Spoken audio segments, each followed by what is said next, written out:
Bismillah. Assalamualaikum warahmatullahi wabarakatuh. Waalaikumsalam warahmatullahi wabarakatuh. Alhamdulillah, wassalatu wassalamu ala Rasulillah wa ala alihi wa sahbihi wa man wala. Asyhadu an la ilaha illallah wa asyhadu anna Muhammadan abduhu wa rasuluh la nabiyya ba'dah. Alhamdulillah, Bapak-bapak sekalian, puji syukur kepada Allah Subhanahu wa taala yang masih mempertemukan kembali dengan majlis ini, yaitu dalam rangka tarawih ini yang merupakan kewajiban bersama kita semua. Mudah-mudahan pada kesempatan kali ini kita mendapatkan keberkahan dan juga ridha dari Allah Subhanahu wa taala. Karena hakikatnya majlis ilmu ini adalah merupakan majlis yang paling mulia. Kenapa? Karena di sekitar kita ini ada ribuan bahkan jutaan malaikat yang menyaksikan kita sedang menuntut ilmu, sedang mengkaji ilmu Allah. Wabil khusus hari ini kita akan membahas tentang ilmu waris, ilmu baroid. Karena kita semua akan meninggalkan dunia ini. Karena itu ketika kita meninggal, maka ada sesuatu hal yang harus segera kita segerakan. Apa itu? Yakni pembagian harta waris. Nah, ini kita semua sudah senior semua di sini, maka harus dipahamkan kepada keluarga kita semua ketika nanti bapak ibu meninggal, segera tolong bagi harta waris bapak sesuai dengan kaidah ilmu faraid. Jangan ditunggu-tunggu, jangan ditunda-tunda. Karena semakin ditunggu-tunggu, semakin ditunda-tunda pembagian harta waris ini, maka akan semakin kompleks permasalahannya. Baik, selanjutnya mudah-mudahan salam dan juga sholawat senantiasa tercurah kepada Kanjeng Nabi Muhammad SAW yang telah mengajarkan ilmu waris kepada kita. Ya, bahkan kata Rasulullah, wahai Abu Hurairah, pelajarilah ilmu faraid dan ajarkanlah ilmu faraid, karena ilmu faraid ini kata Rasulullah adalah merupakan ilmu yang pertama kali yang akan dicabut dari umatku, kata Rasulullah. Untuk itu mudah-mudahan ini adalah salah satu upaya kita untuk senantiasa tadi melanggengkan syiar-syiar dan juga risalah yang Rasulullah sampaikan dalam hal ini tentang pembagian ilmu waris. Baik Bapak Ibu, Bapak-bapak, ada ibu-ibu soalnya di belakang ya, Bapak Ibu yang dirahmati Allah Subhanahu wa taala. Kita persingkat waktu, mudah-mudahan dalam 1 jam ke depan kita bisa selesaikan materi tentang urgensi kenapa kita harus belajar ilmu waris. Nah, jadi betapa pentingnya kita belajar ilmu waris. Ada beberapa alasan dan juga kaidah yang harus kita pahami terkait dengan ilmu waris ini. Pertama, karena ilmu waris ini merupakan kewajiban dari Allah dan juga telah disunahkan oleh Rasulnya. Dan yang kedua, ketika kita meninggal harus ada beberapa prinsip, harus salah satunya adalah prinsip disegerakan. Ya, disegerakan setiap amalan, setiap harta ataupun aset yang kita punya harus segera dibagi, jangan ditunda-tunda. Dan prinsip yang ketiga, yang kedua adalah prinsip syar'i. Prinsip syar'i itu apa? Semua yang kita bagi, harta waris yang kita bagi kepada ahli waris kita itu semuanya harus berdasarkan nas-nas syariat yang telah disampaikan oleh Rasulullah, dikodifikasi oleh para ulama. Makanya kenapa ketika kita meninggal istri kita dapat 1/4 kalau nggak punya anak. Terus kenapa kalau kita meninggal istri kita dapat 1/8 kalau punya anak. Kalau punya anak dan tidak punya anak itu beda. Ketika kita meninggal istri kita dapat hak itu. Kalau kita meninggal kita nggak punya anak, dengan istri kita, istri dapat 1/4. Kalau kita meninggal kita punya anak laki-laki dan perempuan, atau perempuan dengan perempuan, laki-laki atau lelaki gitu ya, semuanya. Ketika kita punya anak maka istri kita berhak untuk mendapatkan 1/8. Nah, bagaimana kalau misalnya istri kita meninggal, kita juga berhak mendapatkan harta dari harta istri. Ya, berapa? 1/2 ataupun kalau kita nggak punya anak, kalau kita punya anak 1/4. Baik, itu nanti kita akan bahas pada bagian yang kedua. Pada bagian yang pertama ini kita akan membahas tentang betapa urgennya kita belajar ilmu waris, betapa pentingnya kita belajar ilmu waris. Nah, baik, nanti pertemuan kedua kita akan bahas klasifikasi ahli waris. Jadi siapa siapa saja sih kerabat kita, orang-orang di sekitar kita yang punya hubungan darah yang berhak mendapatkan harta waris dari kita.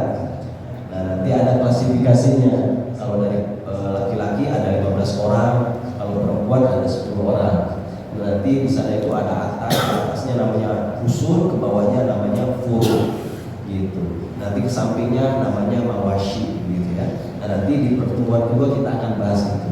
Nah, di antara klasifikasi para ahli waris itu, di antara mereka dapat bagian berapa saja. Nah, itu nanti kita akan bahas pada pertemuan yang ketiga. Nah, adapun pertemuan yang keempat nanti siapa saja yang akan menjadi penghalang harta waris. Penghalang di sini misalkan kita punya kakek masih hidup, ternyata bapak kita juga masih hidup, gitu ya. Nah, berarti ketika bapak kita masih hidup, berarti kakek kita tidak mendapatkan hak warisnya karena masih ada al-hisbu ataupun penghalang yakni bapak kita, gitu ya. Begitu juga ke bawah ketika kita meninggal, kita punya cucu, tetapi anak kita dari cucu kita ini masih hidup, berarti cucu kita yang laki-laki maupun perempuan tidak dapat harta waris dari kita karena ada hisbu ataupun penghalang yakni anak kita, gitu ya.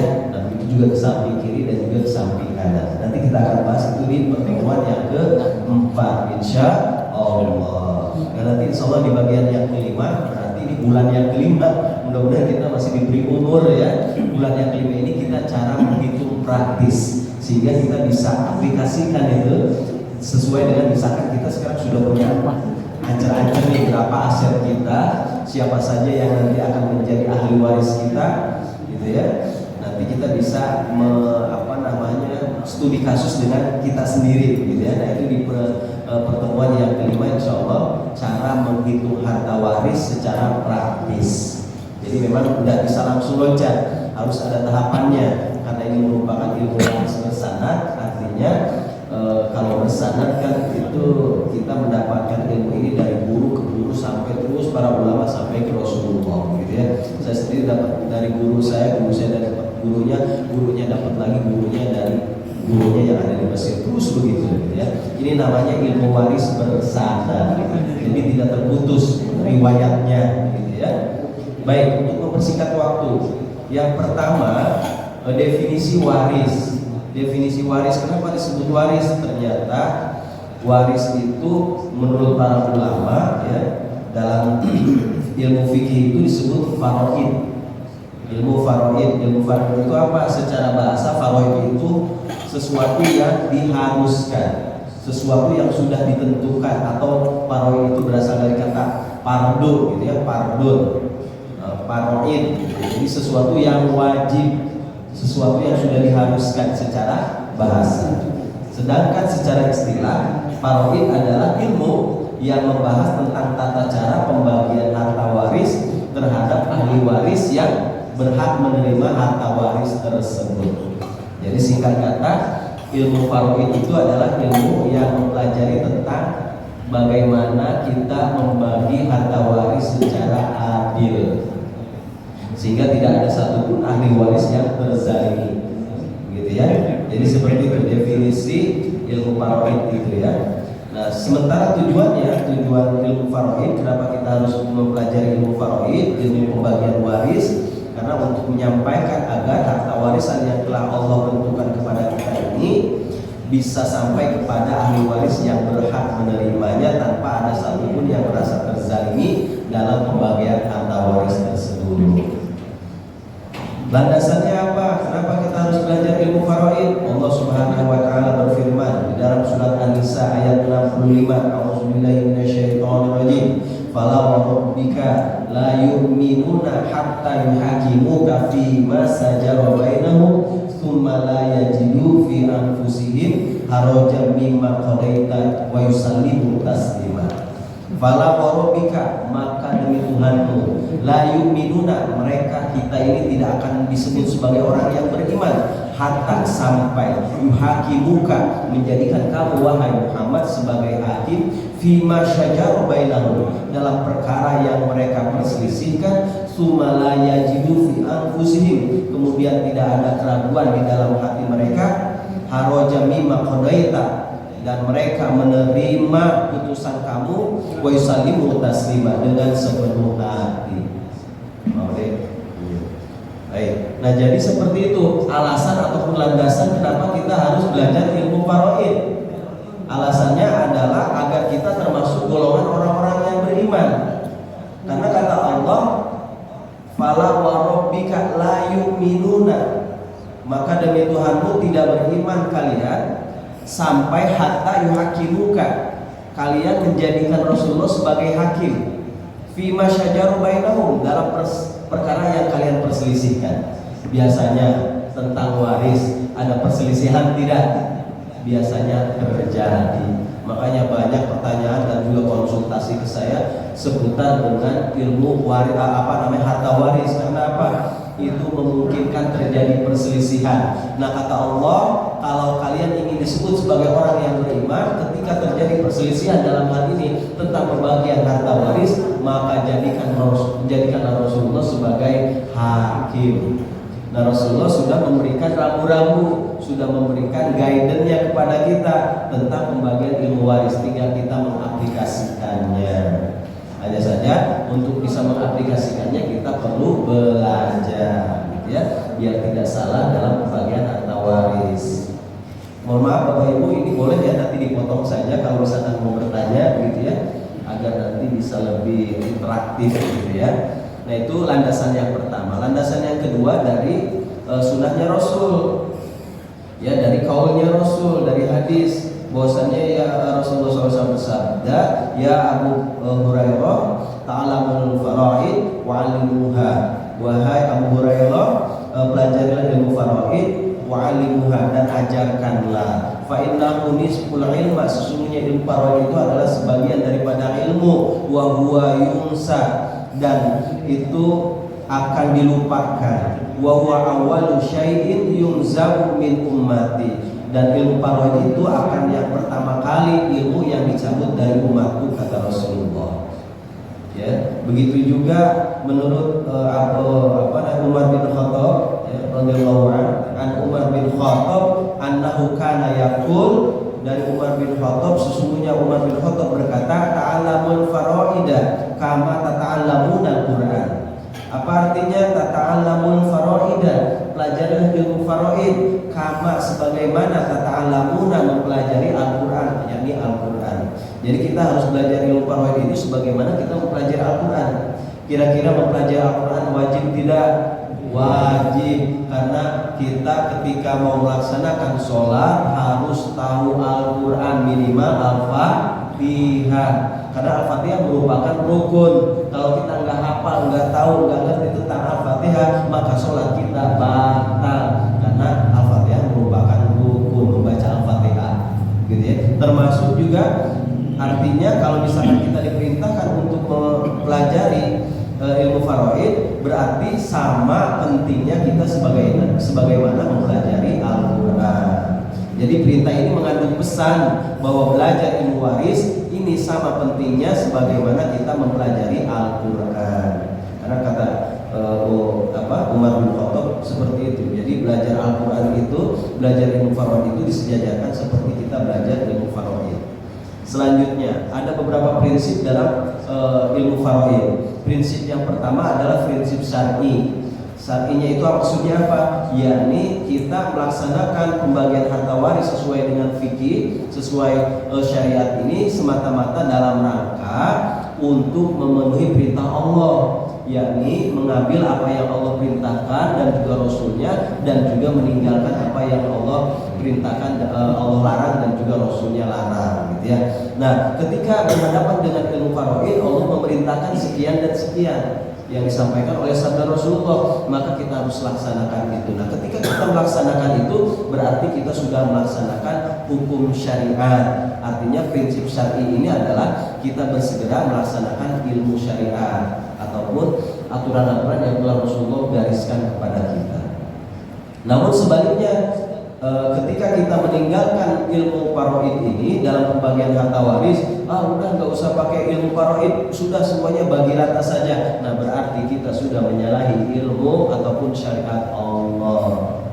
Bagaimana caranya agar kita tadi mau bagi rata saja dengan anak-anak kita harta waris yang kita tinggalkan, boleh, hanya saja tetap ilmu faraidnya harus disampaikan dulu, harus dibagi dulu sesuai dengan syariat. Begitu ya. Setelah semua masing-masing ahli waris mengetahui bagiannya berapa, mereka masing-masing dapat berapa dari harta peninggalan kita, baru setelah itu ketika di antara ahli waris ini sepakat untuk dibagi rata, maka hakikatnya itu adalah kebaikan di atas kebaikan.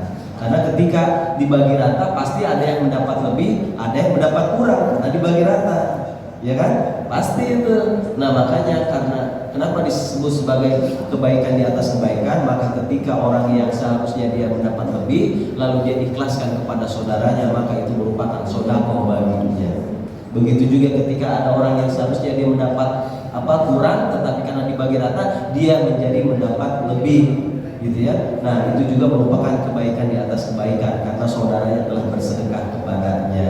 Jadi semua mendapat rata, gitu. Nah, itu diperbolehkan, tapi hanya saja syariat faraidnya itu harus dijalankan dulu. Kalau nggak dijalankan, zolim. Bahkan kita dianggap sebagai orang yang la yu'minuna, tidak beriman kepada Allah. Padahal ilmu faraid ini adalah wajib hukumnya untuk dijalankan. Fardu ain dijalankannya.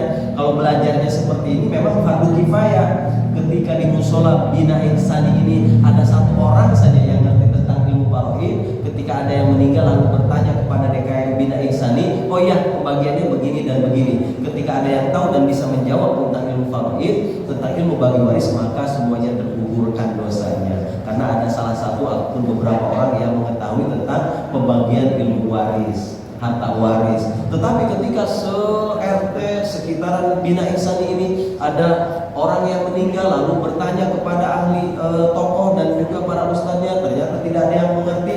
Nah, ketika tidak terjawab bagaimana syariat mengatur tentang pembagian harta waris, maka semua RT itu berdosa, seluruh RW berdosa. Kalau tingkat RW juga nggak ada yang paham, seluruh curug juga berdosa kalau securug nggak ada yang paham tentang ilmu faraid.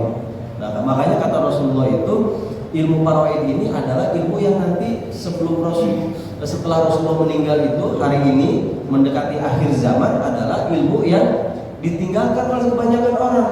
Makanya kata Rasulullah di dalam hadisnya itu, ketika ada dua orang yang mereka bersengketa tentang harta waris, lalu mereka bertanya dan mereka tidak menemukan satu orang pun yang mampu menjawab persengketaan tentang harta waris yang seharusnya mereka bagikan. Nah, itu maksudnya sudah disabdakan oleh Rasulullah. Kalau sekarang alhamdulillah masing-masing kita sekarang sedang berupaya untuk bisa mengetahui ilmu faraid, pembagian harta waris. Nah, mungkin ya boleh jadi generasi setelah kita mereka nggak ada yang ngerti sama sekali, gitu ya. Nah, alhamdulillah dengan adanya majlis ini kita jadi ngerti ya. Ketika istri kita meninggal kita dapat bagian rupanya. Bagiannya berapa? Nggak tahu tuh. Cuma remang-remang. Nah, nanti kita akan belajar itu. Begitu juga ketika kita meninggal, istri kita juga dapat jatah dari kita, jatah harta waris dari kita. Istri kita kira-kira punya harta waris? Nggak punya. Harta waris yang paling berharga yang istri punya adalah mahar dari kita. Nah, itu harta mutlak yang dimiliki oleh istri. Makanya ketika mahar ataupun mas kawin yang kita berikan pada saat kita akan nikah dengan istri kita itu tidak boleh dipakai kecuali istri kita menghibahkannya. Kalau istri kita meminjamkan, maka kita wajib mengembalikan kepada istri kita, karena itu merupakan harta miliknya yang ketika istri kita meninggal itu harus dibagi kepada ahli warisnya termasuk kita. Begitu, termasuk mungkin misalkan istri kita bekerja, gitu ya. Nah, berarti kalau istri bekerja hartanya adalah miliknya. Makanya ketika salah satu di antara kita dengan istri kita ada yang meninggal, harus dipastikan tuh rumah ini awalnya punya siapa. Apakah waktu kita dulu bekerja bareng dengan istri atau hanya kita saja. Nah, itu berarti kalau hanya kita saja, berarti ketika kita meninggal rumah itu menjadi harta waris yang harus dibagikan kepada anak kita. Ya, tidak termasuk kepada harta milik istri.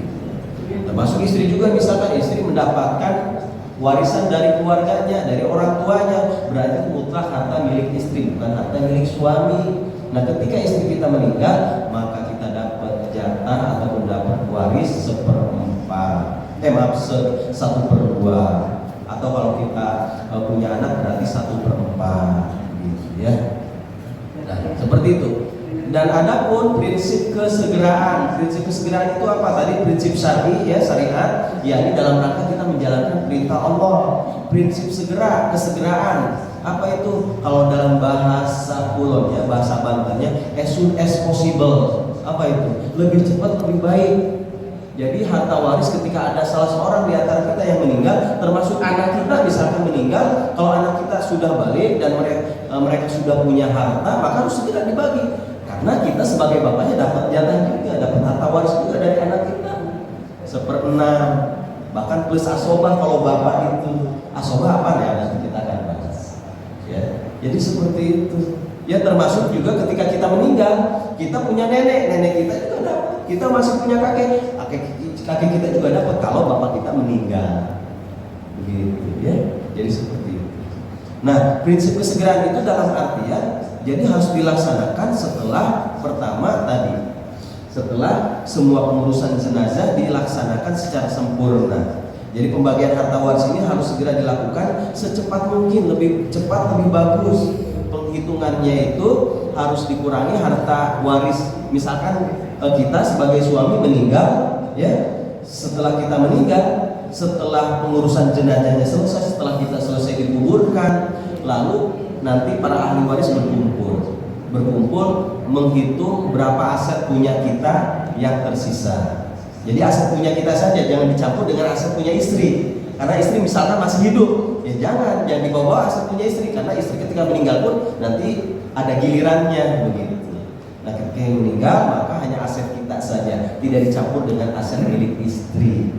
Begitu ya. Nah, setelah dikurangi dengan apa? Biaya untuk pengurusan jenazah, biaya untuk membayar hutang-hutang kita, karena boleh jadi pada saat kita masih hidup ada hutang yang belum sempat terbayarkan, dibayarnya dengan harta milik peninggalan kita. Terus yang ketiga adalah zakat, gitu ya. Kalau misalkan kita punya bisnis ataupun kita punya lahan, kebun ataupun punya aset yang belum sempat terbayarkan zakatnya, nah ahli warisnya harus paham, harus mengetahui, atau kita minimal kasih info kepada ahli waris kita, Bapak punya emas lebih dari 85 gram emas, berarti sudah jatuh nisab, tinggal haulnya. Pas begitu pas begitu kita meninggal nih, kita belum sempat bayar zakatnya, padahal haulnya sudah sampai. Misalkan dari bulan Zulhijjah ke bulan Zulhijjah. Nah, pada saat bulan Zulhijjah akhir kita meninggal misalkan, gitu ya. Kita belum sempat bayarkan. Nah, nanti anak kita harus tahu tuh, kita punya aset apa saja yang harus dikeluarkan zakatnya. Nah, zakatnya itu mengambil dari harta waris peninggalan kita. Terus satunya lagi yang harus dikurangi dari harta waris itu adalah wasiat. Misalnya kita punya wasiat, ketika kita meninggal nanti tolong harta waris punya bapak diinfakkan ke musola Bina Ihsani 1 miliar aja, gitu ya misalkan. Jadi nanti ini Bina Ihsani jadi 4 lantai, gitu ya. Amin. Iya, misalkan. Nah, wasiat itu diambil dari mana? Dari harta peninggalan kita ataupun orang yang tadi berwasiat, gitu ya. Hanya saja terkait dengan wasiat ini tidak boleh kepada ahli waris. Tadi wasiat boleh, misalkan tadi untuk pembangunan musola atau masjid, gitu ya. Untuk yang lainnya bukan untuk wasiat kepada ahli waris. Misalkan kita, ini nanti kalau bapak meninggal, si A, si B, si C dapat sekian, nah itu batal karena itu bukan wasiat yang dibenarkan, gitu ya. Kalaupun kita mau berwasiat kepada ahli waris, para ulama bersepakat itu tidak boleh lebih dari 1/3. 1/3 itu berarti berapa?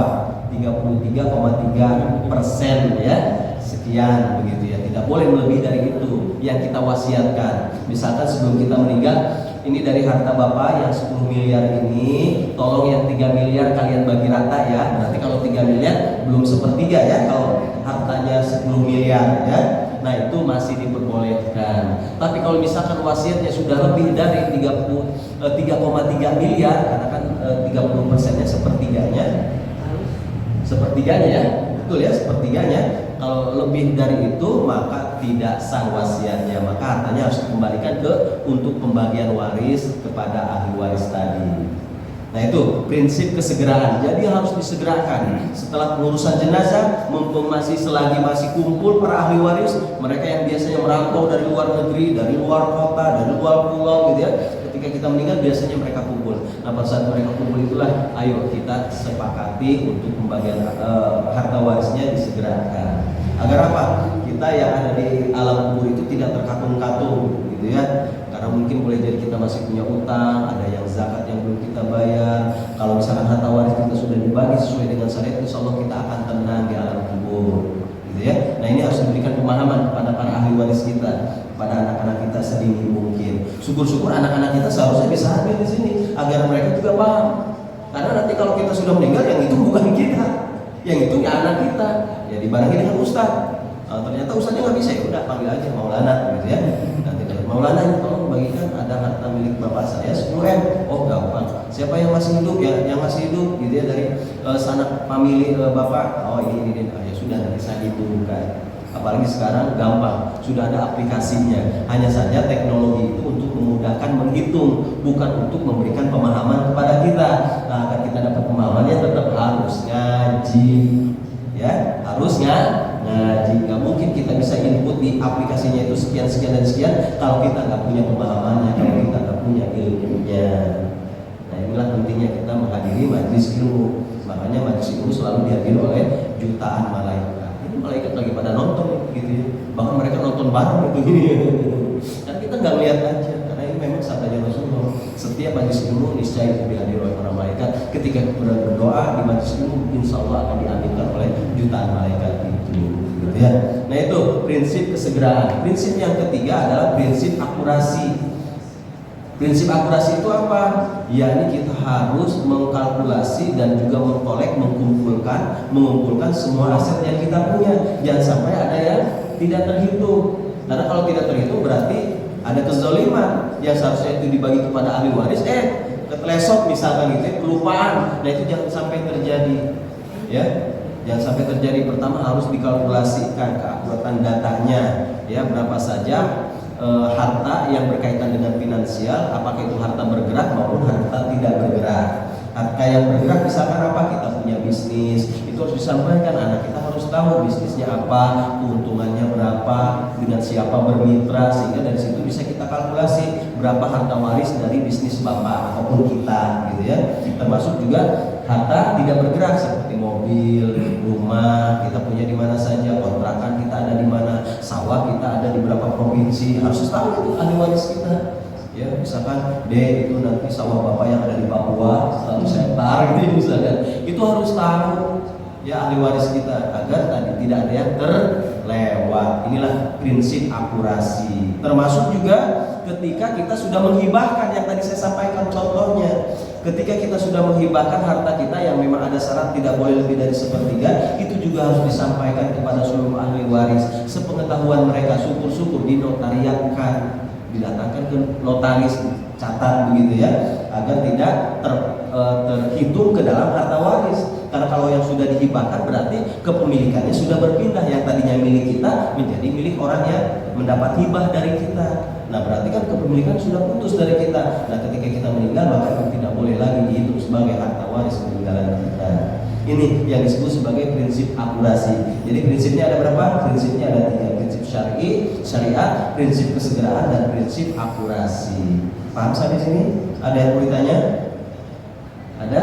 Tidak? Kita lanjut ya.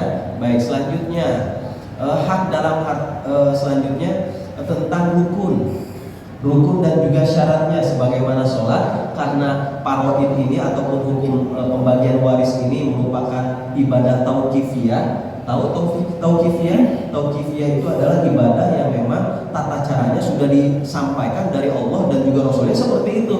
Kenapa ketika kita meninggal istri dapat 1/4 atau 1/8? Kenapa enggak dapat seluruhnya aja? Enggak bisa begitu. Memang dari Allah seperti itu. Sebagaimana sholat tadi, sholat maghrib, kenapa 3 rakaat?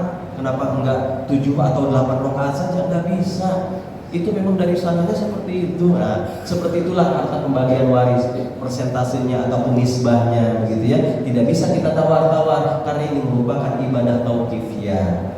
Ya, ibadah yang sudah disebutkan caranya. Nah, dalam ibadah tauqifiyah ada rukun dan juga syaratnya. Sebagaimana haji lah, begitu ya. Haji juga ada syarat dan rukunnya. Sehingga ketika syarat dan rukunnya tidak terpenuhi, maka hajinya batal. Termasuk ibadah paroid juga. Karena faraid juga termasuk ibadah. Ibadah adalah membagikan harta waris peninggalan si muwaris, peninggalan si mayit. Nah, maka ada syarat dan rukunnya. Syarat dan rukunnya apa saja? Rukunnya yang pertama adanya al-muwaris. Apa al-muwaris? Al-muwaris itu adalah orang yang meninggal, si mayit. Jadi harus ada yang meninggal dulu baru kita ngomongin tentang harta waris. Ini mah kita masih hidup, mereka anak-anak kita udah ngeributin harta waris kita, belum usia. Kurang ajar kamu. Tetapi yang harus kita pahamkan kepada mereka adalah agar ketika kita meninggal mereka sudah paham bagaimana tata cara membaginya. Jangan ribut-ributin, boleh ribut-ribut gitu ya, tapi bagaimana tata cara pembagiannya begitu ya. Nanti agar ini tidak ada satupun yang terzalimi, nanti akan seperti apa. Ini mah belum apa-apa udah diributkan, nanti saya dapat yang ini, saya dapat ini, kamu yang ini, ya nggak bisa. Karena belum masuk rukunnya, belum terjadi syarat yang pertama adanya orang yang meninggal, yakni si mayit, namanya al-muwaris. Itu yang pertama. Yang kedua adanya ahli waris. Kalau ada yang meninggal lalu nggak ada ahli warisnya, ya nggak bisa juga kita ngebaginya. Mau bagi ke siapa orang ahli warisnya nggak ada. Nah, lantas timbul pertanyaan, kalau misalkan ada orang yang meninggal nggak punya ahli waris, kemana itu nanti hartanya yang melimpah itu? Di dalam Islam nanti itu akan menjadi hak baitul mal. Baitul mal itu apa? Baitul mal itu kalau sekarang mah seperti lembaga keuangan milik kekhilafahan, milik daulah Islam. Makanya ketika kita membahas tentang ilmu faraid, itu tidak akan lepas dari tadi kekhilafahan sistem Islam, sistem negara Islam itu. Karena saat sekarang nggak ada baitul malnya, nggak ada baitul malnya. Kita kasih ke Bajis atau ke Basnas, itu bukan baitul mal, karena itulah bentukan negara sekuler, negara demokrasi. Sementara yang disyariatkan ke baitul mal yakni dalam tatanan daulah Islam. Sekarang bukan negara Islam. Nah, makanya ketika kita bahas faraid ini harus kompleks kaitannya dengan sistem politik. Bukannya kita berbicara di politik di tempat ibadah, bukan. Karena memang kita yang berbicara politik juga penting, karena itu berkaitan dengan ilmu yang lain, kewajiban yang lain. Salah satunya dengan kewajiban al-waris ini, ilmu waris ini. Gitu ya. Termasuk lagi ada syarat yang menghalangi seseorang untuk tidak bisa mendapatkan harta waris karena berbeda negara. Nah, itu juga lagi-lagi berkaitan dengan ilmu politik. Kalau beda negara, kita ada di daulah Islam, sementara ahli waris kita ada di darul kufur, daulah kufur. Nah, mereka kalau nggak mau hijrah ya terputus walaupun dia anak kita. Kalau beda negara, kalau sekarang mau di Amerika mau di mana ya terserah karena nggak ada daulah Islamnya. Gitu. Baik, itu jadi syarat rukun yang kedua adanya ahli waris. Yang ketiga adanya al-mauluds. Apa itu al-mauluds? Yakni harta waris. Jadi kalau sudah ada si mayit, ada ahli warisnya, tetapi nggak ada harta waris yang mau dibagi, berarti nggak bisa. Apa yang mau dibagi orang hartanya nggak ada, gitu. Makanya harus terpenuhi tiga ini. Yakni ada si mayit, ada ahli waris, dan juga ada harta warisannya. Al-waris, dan juga al-mauluds. Itu rukunnya. Lantas syaratnya apa? Syaratnya pertama harus terjadi dulu kematian. Harus terjadi dulu kematian. Kematian siapa? Si al-muwaris, si mayit itu. Jadi kalau misalkan mayitnya ataupun al-muwarisnya belum meninggal, ya nggak bisa. Belum masuk syaratnya. Nah, makanya ketika sudah ada orang yang meninggal, nah berarti sudah masuk tuh syaratnya pertama, karena dia sudah jadi mayat, sudah jadi mayit, berarti sudah termasuk tuh syarat satu terpenuhi, yakni terjadinya kematian dari al-muwaris. Syarat yang kedua adanya kepastian dari para ahli waris. Nah, makanya ahli waris ini harus dipastikan bahwa dia itu benar-benar keturunan ataupun darah daging kita, karena nggak boleh yang bukan ada hubungan darah, hubungan kekerabatan, nggak boleh dapat harta waris. Walaupun dia anak yang sudah kita asuh sejak masih brojol, tapi bukan dari darah daging kita, atau sekarang itu istilahnya anak angkat ya. Anak angkat itu nggak dapat hak waris, nggak dapat hak waris. Ya, walaupun dari brojol itu kita urus, kita pelihara begitu ya, nggak dapat. Jadi harus ada kepastian bahwa itu adalah memang merupakan ada hubungan darah dengan kita, ada hubungan kekerabatan. Gitu ya. Itu syarat yang kedua. Syarat yang ketiga harus ada kepastian juga para ahli waris ini masih hidup. Jadi kalau misalkan ahli waris yang sudah meninggal ya nggak dapat kalau yang sudah meninggal. Berarti kalau misalkan ke bawah nih, misalkan ke bawah itu namanya furu ke atas itu namanya usul. Ya, kalau misalkan furu, ya, furu berarti ke bawah. Kalau misalkan rupanya anak kita sudah meninggal, ya, misalkan kita meninggal, tetapi anak kita juga nggak tahu nih keberadaannya, karena dia misalkan sejak kecil sudah merantau, kita nggak tahu, sudah lost kontak dan lain sebagainya. Tetapi kita nggak tahu informasi dia sudah hidup atau tidak. Nah, berarti kalau sudah seperti ini dianggap dia sudah tidak ada, berarti tidak mendapatkan harta waris. Makanya harus dipastikan semua ahli waris kita ini mendapatkan kepastian bahwa mereka semua masih hidup, gitu ya.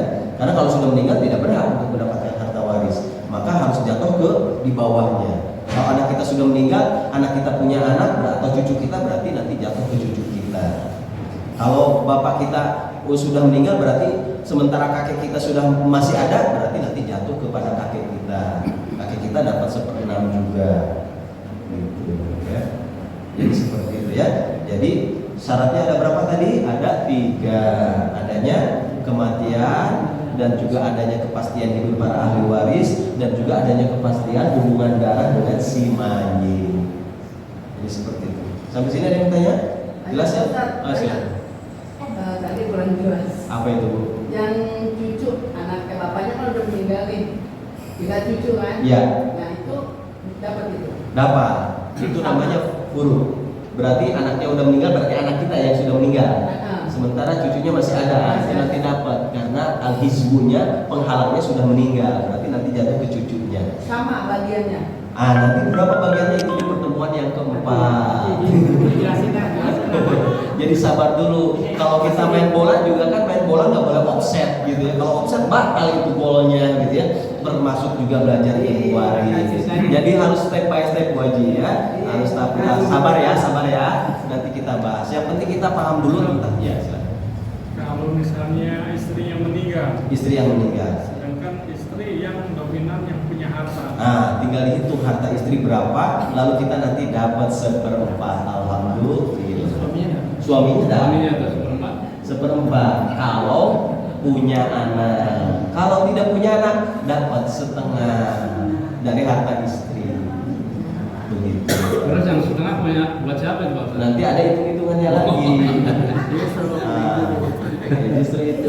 Nanti kalau misalkan istri kita misalkan punya misalkan begini, punya saudara sekandung, ada juga saudara seibu, saudara sebapak, dan saudara sekandung. Kalau saudara sekandung berarti satu bapak. Kalau saudara seibu berarti beda bapak, sama doang ibunya, karena misalkan bercerai dan lain sebagainya. Nah, mereka yang saudara sekandung, saudara sebapak itu nanti dapat juga kalau misalkan yang hizbunya itu, penghalangnya itu sudah tidak ada. Jadi kalau misalnya yang disebut penghalang itu misalkan kita nggak punya anak nih, nah berarti penghalangnya tidak ada, berarti jatuh ke sampingnya. Jadi tadi yang saya sebutkan, istri kita punya saudara laki-laki atau perempuan tidak, sudah meninggal, ya sudah dilihat punya saudara sekandung, punya saudara seibu nggak, ternyata nggak ada, berarti jatuh ke bawahnya. Terus begitu kan, nanti ada rumusnya. Insya Allah gampang sekali sebenarnya. Kalau ada slide-nya gitu ya? Kalau ada slide, iya Pak Haji. Nah, saya baru aja mau ngomong, nanti di pertemuan kedua harus ada slide ini Mas, harus ada layar, biar nanti lebih fokus kita ada gambaran. Kalau gini kan ngomong aja agak ini, mencerahnya agak ini, nanti memang perlu harus ada slide gitu ya. Tapi kalau misalkan waktu dari maghrib ke isya kayaknya agak kurang ini gitu ya, perlu agak sedikit banyak waktunya. Karena penting ini. Kita sebentar lagi, bukan sebentar lagi ya, kan yang namanya umur gak ada yang tahu. Ini mah wajib fardu ain belajarnya. Fardu kifayah. Sementara penerapannya nanti ahli waris kita itu, anak-anak itu fardu ain. Wajib mereka menerapkan hukum waris ini. Gitu. Nah kalau kewajiban kita nggak tahu ilmunya ya gimana? Syukur-syukur nanti ahli waris kita pada hadir tuh. Nih, belajar nih sama Pak Ustadz. Nanti Bapak punya aset 11 miliar misalnya. Nah, kamu tahu tuh nanti hitung-hitungannya gimana kan?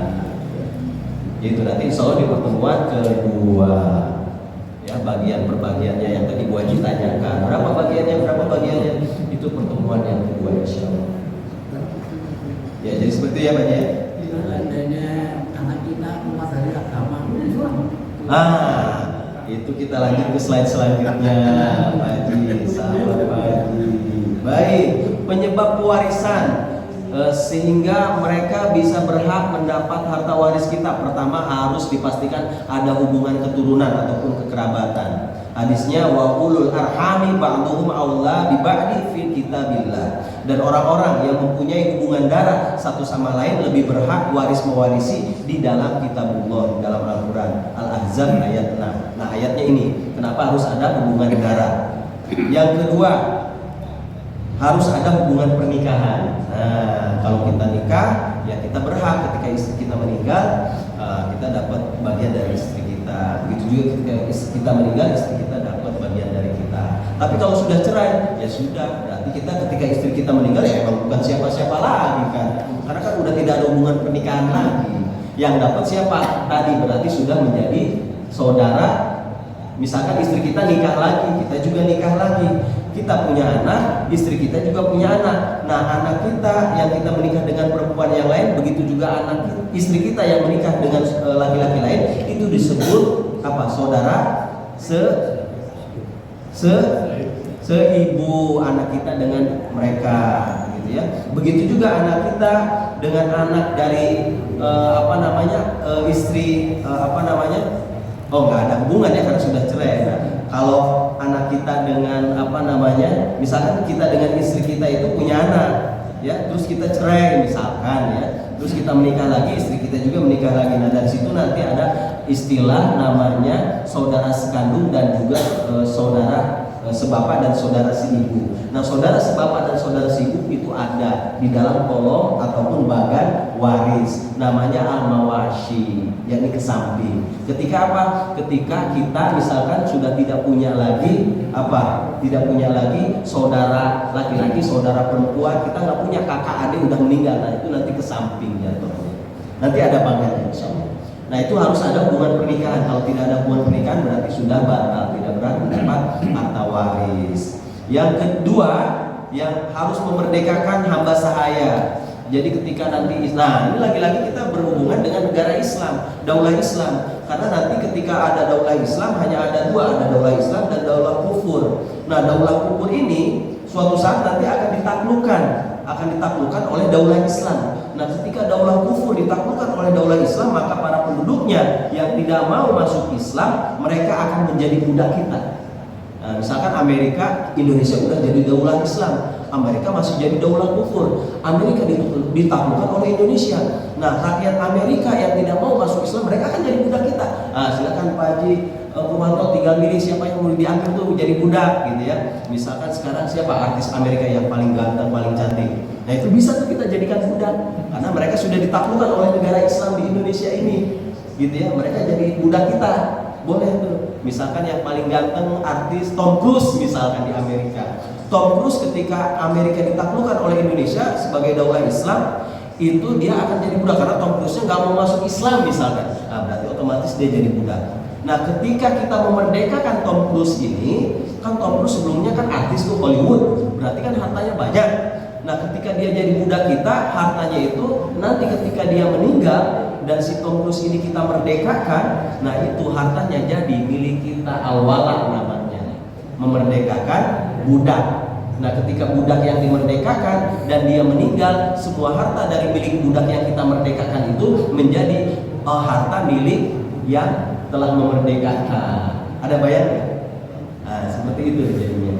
Nah, itulah kenapa saya sampaikan harus berbicara secara global, karena tadi orang yang memerdekakan itu berhak mendapatkan harta waris dari harta orang yang dimerdekakan. Al-walak namanya.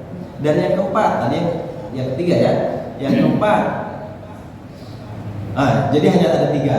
Jadi dia akan mendapatkan harta waris. Pertama ada hubungan keturunan ataupun hubungan saudara. Yang kedua ada hubungan pernikahan.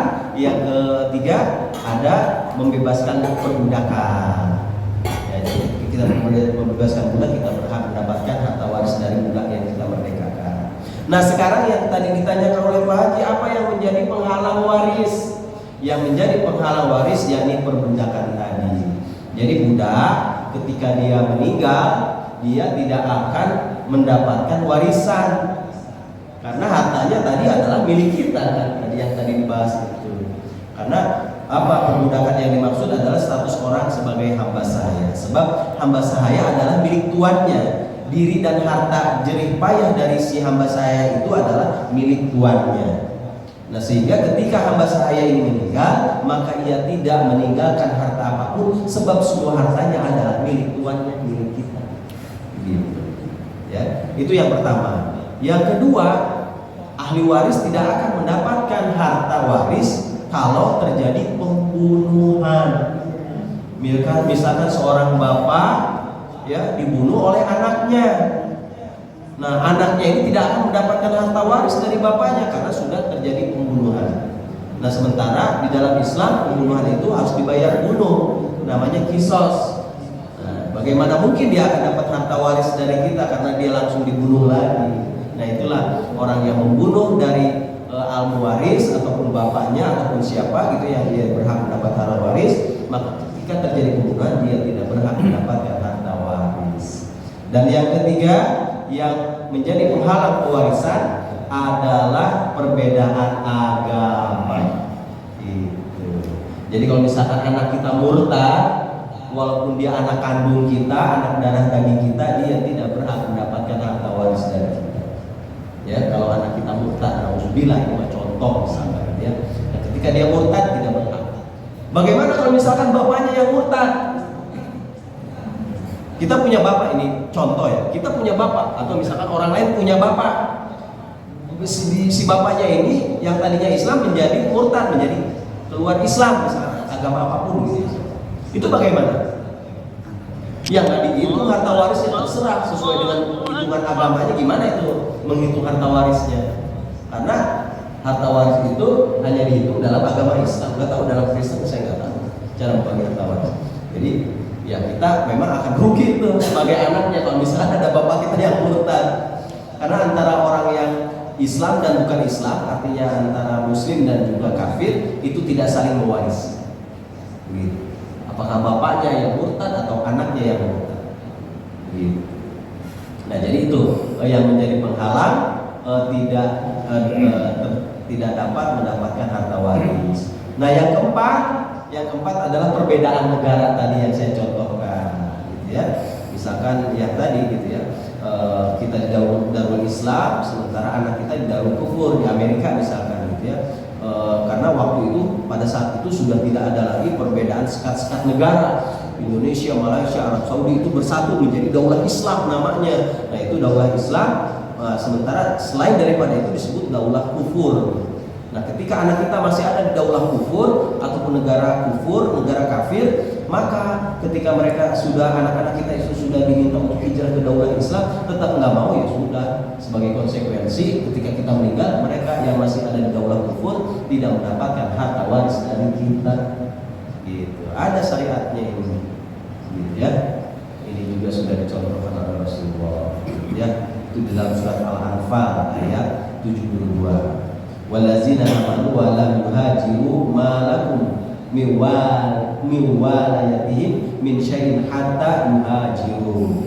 Walayatihim min syai'in hatta yuhajiru. Dan terhadap orang-orang yang beriman tetapi belum berhijrah, maka tidak ada kewajiban sedikit pun atasmu melindungi mereka sebelum mereka berhijrah. Jadi kalau kita tidak berhak untuk melindungi, ya termasuk juga salah satu dari situ harta waris juga tidak mendapatkan dari kita karena masih sudah berbeda agama. Nah, mungkin itu Bapak Ibu yang dirahmati Allah, masih ada waktu sekitar berapa menit? 10 menit. Oh, nggak nyampe. Silakan. Ada yang mau ditanyakan lagi? Ya, Pak Haji. Assalamualaikum warahmatullahi wabarakatuh. Assalamualaikum. Soalnya kalau saya ini susah kasih banyak benar Bapak. Cuma saya pengen nanya dikit. Kalau misalnya sekarang saya ada harta dari orang tua saya lagi. Nah, sekarang belum dibagi dulu. Tapi kalau dibagi sekarang, udah ada saudara kita udah meninggal. Ya kan, turun dari orang tua kita. Dan pembagiannya gimana? Nah, berarti udah berapa lama Pak Haji? Ya kalau sekarang kejadiannya cuman yang itu kan yang saya tanya, waktu sekarang belum bagi kan kita mau bagi misalnya. Iya, tapi udah belum meninggal. Yang lain-lain udah ada beberapa yang meninggal. Berarti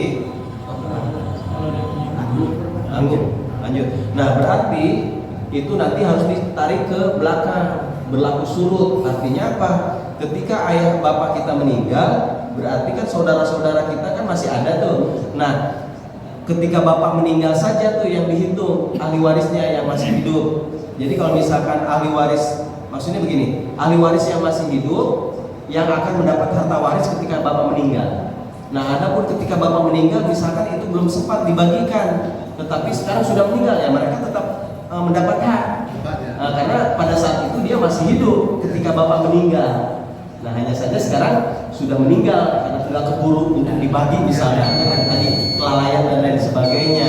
Nah, sekarang bagaimana nanti? Ya tetap dia mendapatkan haknya karena pada saat bapak kita meninggal dia masih hidup.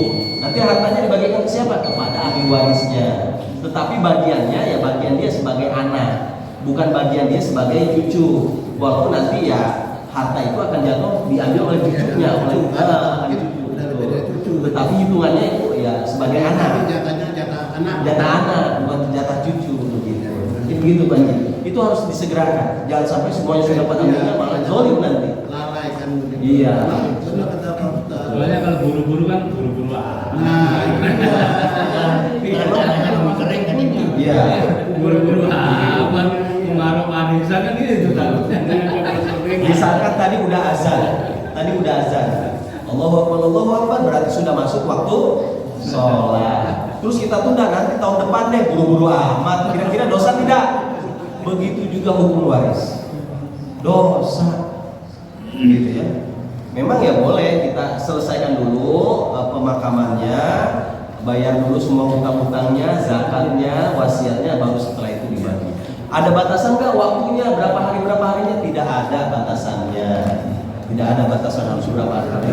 Selesainya saja. Masa iya sih kita menyelesaikan penguburan sampai berhari-hari bahkan berbulan, kan enggak. Ataupun kita menyelesaikan utang-utangnya ngitungnya doang, kan nggak mungkin bertahun-tahun.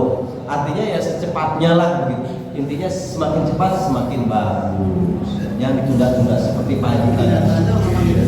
Kenyataannya 10 tahun istilahnya. Caranya tidak sambung dengan berarti berdosa itu. makanya kita ngajar kelemahannya kita. Kelemahannya selama ini karena boleh nggak ada yang tahu.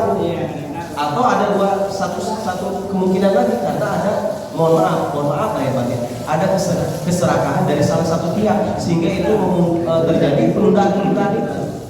Gitu, misalkan yang paling besar biasanya yang lebih merasa full power gitu ya. Udah nggak usah dibagi, biar saya aja yang urus. Nggak usah dibagi, kita bikin aja yayasan. Nggak boleh. Buat yayasan ya dana pribadi dong gitu. Kecuali memang hukum waris itu sudah dibagi, nanti terserah nanti setelah dibagi itu ayo kita patungan yuk bikin yayasan atas nama bapak kita misalkan, nah itu baru boleh. Intinya harus dibagi dulu sesuai dengan syariat aja gitu. Jangan ditunda-tunda. Mungkin itu yang bisa saya sampaikan. Mohon maaf lahir batin kalau ada kata-kata yang kurang berkenan. Kita akhiri saja dengan hamdalah dan doa kepada Tuhan. Alhamdulillahirabbil alamin. Subhanallah.